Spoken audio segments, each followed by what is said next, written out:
Hello everyone. आज का हमारा टॉपिक है इनर ऑटोमॉर्फिज्म। अभी तक हम ऑटोमॉर्फिज्म पढ़ चुके हैं, अब हम पढ़ते हैं इनर ऑटोमॉर्फिज्म। इनर ऑटोमॉर्फिज्म की डेफिनेशन क्या कहती है?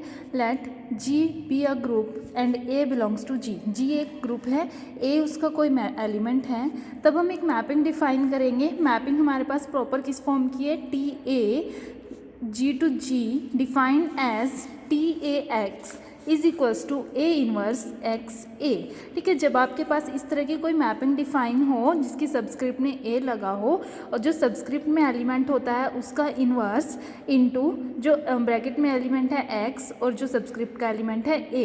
ठीक है, इस तरह से कोई मैपिंग अगर आपके पास डिफाइन हो तो इस मैपिंग को आप क्या बोलते हो? Inner automorphism. ठीक है, this is T A is called inner automorphism. अब ये आपके पास जो है जो ए इनवर्स एक्स ए में होगा ये डिफाइन होगा ग्रुप का operation. For example the inner automorphism of additive group of integers. Integers का ग्रुप है, ऑपरेशन एडिशन का है, तो आपके पास ए का इनवर्स क्या बनेगा एडिटिव ग्रुप में? Minus a then plus x plus a that is equals to x. तो this is called inner automorphism. अब हम एग्जाम्पल करते हैं, example number 7। With the help of an example show that the inner automorphism corresponding to distinct element of a group में be same. आपको एक example देना है किसी ग्रुप का जिसमें दो डिफरेंट एलिमेंट्स के लिए आपको इनर ऑटोमॉर्फिज्म डिफाइन करनी है और वो सेम आती है। अब जो इनर ऑटोमॉर्फिज्म है ये जैसे ये टी है तो ये किसके कॉरस्पॉन्डिंग है? ए एलिमेंट के कॉरस्पॉन्डिंग है। तो अब आपको दो इनर ऑटोमॉर्फिज्म लेके आनी है डिफरेंट एलिमेंट्स पे, यानी कि ए पे और बी पे, और उनको दोनों को आपस में इक्वल दिखाना है। तो हमने एक ग्रुप लिया 1 -1 आयोटा माइनस आयोटा, बहुत फेमस ग्रुप है, ये हम कितनी बारी कर चुके हैं। इसमें ग्रुप के एलिमेंट्स का ऑर्डर भी निकाल चुके हैं, एक दूसरे का इन्वर्स भी निकाल चुके हैं। ठीक है, 1 इस ग्रुप की आइडेंटिटी है, 1 का इन्वर्स 1 होता है, -1 का इन्वर्स -1, आयोटा का इन्वर्स आपके पास क्या बनेगा यहाँ पे? Minus iota, and minus iota का इन्वर्स आयोटा। ठीक है, ये काम हम यहाँ तक कर चुके हैं। अब हमें क्या करना है, इसमें से दो एलिमेंट लेने हैं। मैंने इसमें से उठाया 1 के कॉरस्पॉन्डिंग इनर ऑटोमॉर्फिज्म डिफाइन करी, तो अकॉर्डिंग टू डेफिनेशन क्या होगा? जो सबस्क्रिप्ट में होता है 1 उसका इन्वर्स इंटू एक्स इंटू 1। अब 1 का इन्वर्स कितना है ग्रुप में? बाय द डेफिनेशन 1 का इन्वर्स 1 ही रहेगा। ठीक है, इन्वर्स की डेफिनेशन आती है ना, इन्वर्स क्या होता है? एक ऐसा एलिमेंट जिसको आप ए से मल्टीप्लाई करो और आपको आइडेंटिटी मिले, तो ये बी आपके पास क्या बन जाता है? ए का इन्वर्स बन जाता है। तो 1 का इन्वर्स 1 ही हो जाएगा, एक्स इंटू 1। तो सॉल्व करोगे कितना आ जाएगा? एक्स आ जाएगा। अब दूसरा एलिमेंट हमने उठाया -1 भी जी का एलिमेंट है, तो -1 के कॉरस्पॉन्डिंग इनर ऑटोमॉर्फिज्म डिफाइन करो, ये क्या हो जाएगा? -1 का इन्वर्स x एंड -1। अब -1 का इन्वर्स फिर से क्या होगा? -1 x and -1, minus minus plus that is x। तो देखो इसका भी आंसर x आया, इसका भी आंसर x आया, और 1 और -1 दो डिफरेंट एलिमेंट है लेकिन उनकी इनर ऑटोमॉर्फिज्म दोनों की सेम है, that is T1 is equal to T inverse -1। ठीक है, अब नेक्स्ट है prove that the identity mapping is the only inner automorphism of an abelian group. Abelian group में जो आइडेंटिटी मैपिंग होती है वही एक इनर ऑटोमॉर्फिज्म होती है। अब आइडेंटिटी मैपिंग पता है ना, आइडेंटिटी मैपिंग कौन सी होती है? जो सेम एलिमेंट्स की इमेज भी सेम ही दे। ठीक है, तो आपने एक अबिलियन ग्रुप लिया जी, उसमें एक इनर ऑटोमॉर्फिज्म की डिफाइन की T A x is equal to a inverse x a. अब ग्रुप कैसा है? अबिलियन, तो इस एक्स ए को लिख सकते हो ए एक्स। ठीक है, ग्रुप अबिलियन है क्योंकि, तो a x a inverse a identity and this is x, और आपको मिल गया एक्स। तो टी ए आपने एक्स पे अप्लाई करी, वो अगेन आंसर एक्स दे रहा है, मतलब सेम एलिमेंट की इमेज सेम मिल रही है। तो टी ए कैसी मैपिंग हो गई? एक आइडेंटिटी मैपिंग हो गई। तो ग्रुप अबिलियन था, उसके ऊपर मैपिंग आपके पास कैसी आ गई? Identity, that is T A is the only identity inner automorphism on a abelian group. ठीक है, नेक्स्ट आपके पास एग्जाम्पल नंबर 9 है। Let G be a group and F be an automorphism. G group है, एफ ऑटोमॉर्फिज्म। ऑटोमॉर्फिज्म है, इसका मतलब क्या है? Same group to same group isomorphism means homomorphism 1 1 and onto. तो एफ एक होमोमॉर्फिज्म भी है, 1 1 भी है, ऑन टू भी है। If a belongs to G such that order of A is finite then show that order of F of A is equals to order of a. अब आपके पास केस गिवन है कि ऑर्डर ऑफ ए फाइनाइट है। अगर order finite है तो कुछ ना कुछ एलिमेंट किसी ना किसी नंबर के इक्वल होगा। तो सपोज कर लो ऑर्डर ऑफ ए कितना है, m है। अगर ऑर्डर ऑफ ए m है then by the definition of order क्या होगा, a raise to power m is equal to identity मिल जाएगा हमें। अब a raise to power m is equal to identity मिल गया, इसको यही छोड़ दो। दूसरी कंडीशन गिवन है एफ ऑटोमॉर्फिज्म है। ऑटोमॉर्फिज्म है तो इट मीन्स वो होमोमॉर्फिज्म तो है। तो हम क्या करते हैं, एफ ऑफ ए की पावर m निकालते हैं। एफ ऑफ ए की पावर m क्योंकि हमें ऑर्डर निकालना है ना एफ ए का, तो एफ ऑफ ए की पावर m इसका मतलब क्या है, एफ ए को m टाइम्स मल्टीप्लाई करना है। तो एफ ए को m टाइम्स मल्टीप्लाई कर दिया। अब क्योंकि एफ होमोमॉर्फिज्म है तो ये एफ बाहर आ जाएगा, ए m टाइम्स हो जाएगा। ए m टाइम्स होने का मतलब क्या है, a raise to power m। A raise to power m is equals to identity, क्योंकि order of A is m है तो एफ ऑफ ए इज किसके इक्वल आ गया, एफ ऑफ ई। और एफ ऑफ ई आपके पास क्या बन गया, ई, यानी कि f of a raise to power m is equal to F of e बन गया। यहाँ से आपके पास अगर ऑर्डर की रिवर्स डेफिनेशन लगाओ तो क्या बन जाएगा, order of F of A is less than equals to m। अगर order of F of A less than equal to m है तो वो भी कुछ ना कुछ नंबर तो होगा। सपोज करो order of F of a m note है और m नोट कैसा है, लेस देन m है, ठीक है, अकॉर्डिंग टू गिवन कंडीशन। तो ऑर्डर ऑफ एफ ऑफ ए अगर m नोट है तो फिर ऑर्डर की डेफिनेशन लगाओ, क्या होगा, एफ ऑफ ए की पावर आप m नोट करोगे तो कितना मिलेगा, आइडेंटिटी मिलेगा। मीन्स एफ ऑफ ए को m नोट टाइम्स मल्टीप्लाई करोगे तो आइडेंटिटी मिलेगा। और एफ होमोमॉर्फिज्म है तो बाहर आ गया, a m not times identity मिल गया।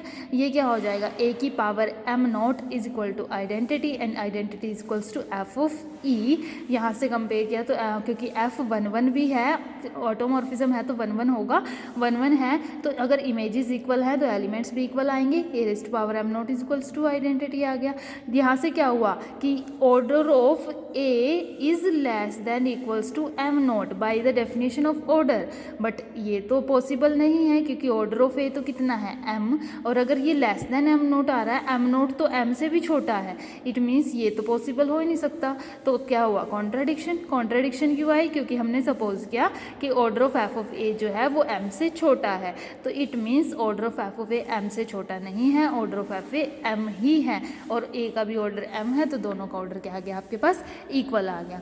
नेक्स्ट है, if f is an inner automorphism then show that order of f of a is equal to order of a। अब यहाँ पे आपको f inner automorphism गिवन है, इस केस में आपको f सिंपल automorphism गिवन था। अब यहाँ पे प्रूफ तो सेम चीज़ करनी है लेकिन सिर्फ फ़र्क इनर ऑटोमॉर्फिज्म का आ गया। तो इसका प्रूफ क्या होगा, अब देखो वहाँ पे उसने बोला भी ये था कि ऑर्डर ऑफ ए फनाइट, सिर्फ फनाइट का केस था। अब यहाँ उसने कुछ नहीं बोला तो हमें दोनों केस डिस्कस करने पड़ेंगे, फनाइट भी और इनफनाइट भी। अब पहला केस अगर हम ले कि ऑर्डर ऑफ ए फनाइट है, अगर ऑर्डर ऑफ ए फनाइट है तब तो सेम प्रूफ आपके पास चलेगा, 9th वाला ऑर्डर ऑफ एफ ऑफ ए भी फनाइट आएगा। लेकिन सेकंड केस करते हैं, अगर हमारे पास ऑर्डर ऑफ ए इनफनाइट आ गया, ठीक है, ऑर्डर ऑफ ए इनफाइनाइट आ गया। सपोज करो कि order of F of a finite है, क्योंकि हमें दिखाना क्या, दोनों का ऑर्डर इक्वल दिखाना है। अगर ए का इनफाइनाइट लिया है तो एफ ए का भी इनफाइनाइट आना चाहिए। तो इसका उल्टा सपोज कर लो ऑर्डर ऑफ एफ ऑफ ए भी फाइनाइट है तो किसी न किसी नंबर के इक्वल होगा। सपोज किया एन के इक्वल है।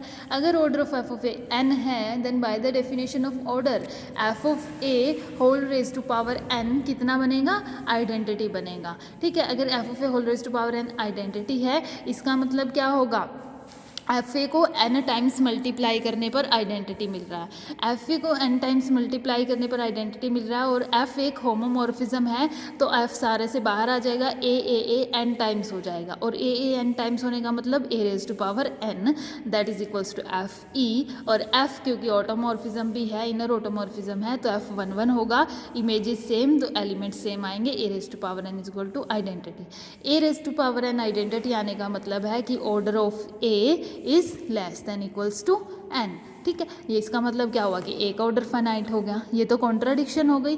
कॉन्ट्राडिक्शन क्यों आई, क्योंकि हमने एफ ए का ऑर्डर फाइनाइट लिया था तो एफ ए का ऑर्डर भी कितना होगा, इनफाइनाइट होगा अगर ए का इनफाइनाइट हुआ।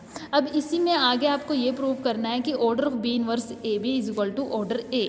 ठीक है, तो अब एफ है क्या, inner automorphism. Inner automorphism define है तो हमने बी के कॉरस्पॉन्डिंग डिफाइन कर ली, एफ बी ए।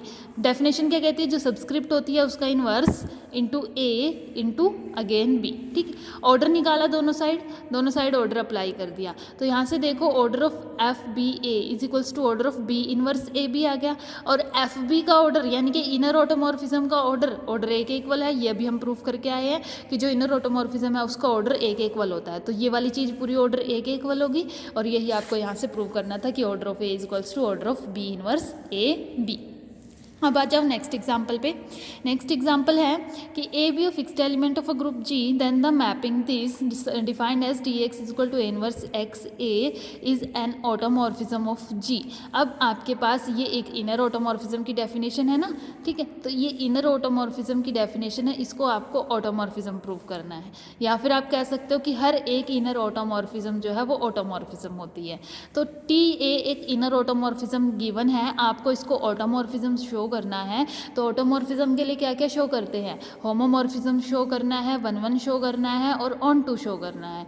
तो सबसे पहले हम इसको वन वन ही शो कर लेते हैं। वन वन के लिए क्या करते हैं, इमेजेस इक्वल लेते हैं, एलिमेंट्स को इक्वल दिखाते हैं। तो दो इमेजेस यानी कि एक्स और वाई दो एलिमेंट लिए जी के, उसके कॉरिस्पॉन्डिंग दो इमेजेस ले ली, T A x and T A y, दोनों इक्वल ले ली। हमें लास्ट में दिखाना क्या है, एक्स को वाई के इक्वल दिखाना है। तो T X is equal to T A Y define करो, ए इनवर्स एक्स ए हो जाएगा और इधर ए इनवर्स वाई ए हो जाएगा।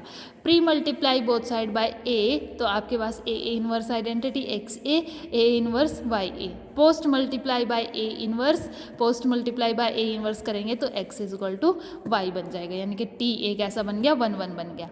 अब बात करते हैं ऑन टू की। ऑन टू के लिए क्या प्रूव करना है कि को डोमेन के हर एक एलिमेंट की प्री इमेज मिलनी चाहिए। तो को डोमेन का हमने एक एलिमेंट उठाया, एक्स बिलोंग्स टू जी, हमारे पास ए एक्स ए इनवर्स भी जी में है। तो इस एलिमेंट के कॉरस्पॉन्डिंग हम इनर ऑटोमॉर्फिज्म निकालते हैं। तो T A x a inverse कैसे डिफाइन होगी, ए का inverse a x a inverse as it is then a. अब ए इनवर्स ए कितना हो जाएगा, identity x as it is a inverse a again identity that is equals to x. तो आपके पास codomain के हर एक एलिमेंट की प्री इमेज भी मिल गई, तो टी ए कैसी हो गई, ऑन टू हो गई। अब बात आती है होमोमॉर्फिज्म की। होमोमॉर्फिज्म के लिए हम दो एलिमेंट उठाते हैं एक्स वाई जी में से। अगर एक्स वाई जी में से हैं तो उनकी प्रोडक्ट एक्स वाई भी जी में जाएगी, क्योंकि ग्रुप है, क्लोजर प्रॉपर्टी होल्ड करेगा।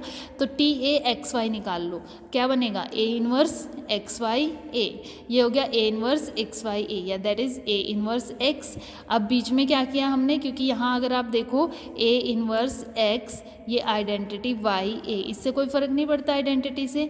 आइडेंटिटी को आप लिख सकते हो ए इनवर्स, ठीक है। तो आइडेंटिटी की वैल्यू यहाँ रख दी ए इनवर्स वाई ए, इसमें से हमने इसको अलग किया और ए इनवर्स को पीछे अलग कर दिया।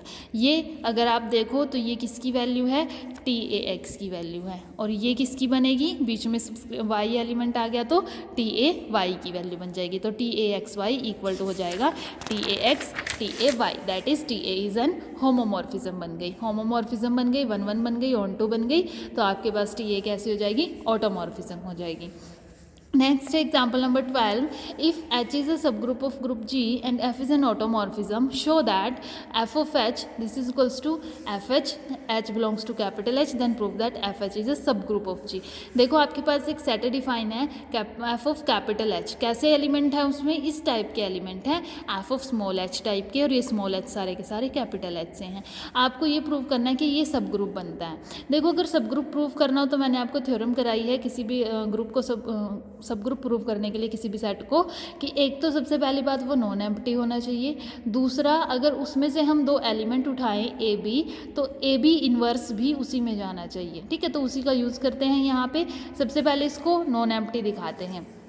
F G to G, F एक होमोमॉर्फिज्म है, क्योंकि ऑटोमॉर्फिज्म तो गिवन है ना, तो होमोमॉर्फिज्म तो होगी, वन वन भी होगी, ऑन टू भी होगी। ई हमने आइडेंटिटी ले ली सब ग्रुप की, एच की, क्योंकि एच तो सब ग्रुप है तो उसकी तो आइडेंटिटी होगी, तो ई आइडेंटिटी हो गई एच की, ठीक है। अब एफ ऑफ ई कहाँ जाएगा फिर इस हिसाब से, एफ ऑफ एच में, क्योंकि जैसे ही ई एच में से है, एफ एच कैपिटल इसमें डाला जाएगा। तो अगर ई एच से है तो एफ ऑफ ई कहाँ जाएगा, एफ ऑफ कैपिटल एच में। तो f of capital H non empty हो गया। नॉन एम्प्टी होने के बाद अब इसको सब ग्रुप प्रूव करना है, तो सब ग्रुप के लिए हमने दो एलिमेंट उठाए, a b from f of capital H.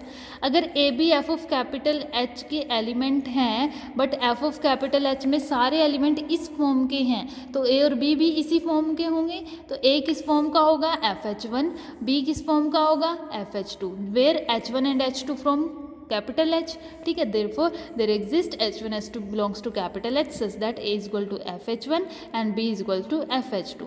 अब क्योंकि एच तो सब ग्रुप है, सब ग्रुप की डेफिनेशन क्या कहती है कि अगर दो एलिमेंट एच में से हैं तो दोनों की product that is H one H to inverse भी एच में जाएगी। ठीक है, दोनों तरफ हमने एफ अप्लाई किया तो अगर H one H to inverse capital H से है तो f of H one H to inverse कहाँ जाएगा, एफ ऑफ कैपिटल एच में जाएगा। एफ होमोमॉर्फिज्म है तो क्या हो जाएगा, एफ एच वन अलग, एफ एच टू इनवर्स अलग। अब एफ एच टू इनवर्स ये थ्योरम भी हमने करी है, एलिमेंट का इनवर्स है तो बाहर चला जाएगा, होल इनवर्स हो जाएगा, belongs to F of H. F H one कितना है आपके पास ए, एफ एच टू कितना है बी, तो ए बी इनवर्स कहाँ चला गया, एफ ऑफ कैपिटल एच में से। यानी कि आपने दो एलिमेंट उठाए ए बी यहाँ से और उसका A B inverse F H में चला गया तो एफ ऑफ एच क्या बन गया, सब ग्रुप ऑफ जी बन गया। ठीक है, नेक्स्ट हमें करना है 13th एग्जाम्पल। एफ एक ऑटोमॉर्फिज्म है, एन नॉर्मल सब ग्रुप है, prove that F N is also a normal subgroup. अब नॉर्मल सब ग्रुप की डेफिनेशन भी आती है ना सबको, एक एलिमेंट एन से उठाते हैं एक जी से उठाते हैं और आपके पास अगर X N X inverse capital N में चला जाए तो एन नॉर्मल बन जाता है। ठीक है, नॉर्मल ये तो गिवन है, आपको एफ एन को नॉर्मल प्रूव करना है। अब एफ एन को पहले तो डिफाइन कर लो, एफ एन है कैसा, एफ ऑफ कैपिटल एन में इस टाइप के एलिमेंट है F of small N, N belongs to natural number, जिस तरह से हमें एफ एच यहाँ डिफाइन किया हुआ था तो हमने इसको डिफाइन कर लिया। अब हमें इसको नॉर्मल प्रूव करना है, नॉर्मल सब ग्रुप प्रूव करना है, लेकिन नॉर्मल प्रूव करने से पहले उसको एटलीस्ट सब ग्रुप तो प्रूव करना पड़ेगा।